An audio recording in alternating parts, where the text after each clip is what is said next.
nghe cái ta sân này ai lấy lại cái xí long biển ta số thiên chúng ta sân nào thế nghe ta sa na lung thim pi a he nghe cái ta sân này là tia ai lung cái tâm trên này này ai nghe cái ta sân này thì lại là bà đi chỉ cái chuyện nó vậy thì công chân là he nghe cái ta sân tia bà đó lung thim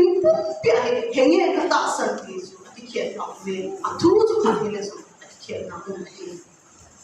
thì lại là thì ấy bảo anh đi anh hết đồ đa số cái hết đồ anh đi ai bảo anh lại hết đồ đa số này nên cái của nó luôn tìm bị tạ sân là hin sẽ là bắt hiện cái tạ sân nào nó luôn tìm bị tạ sân là hin sẽ là hiện tạ sân nào cho nên thì lại thì chỉ text Proverbs chapter 3 verses 5 to 8 apa kan chỉ phần sáng lại cho các bạn hiểu rồi thì cũng như vậy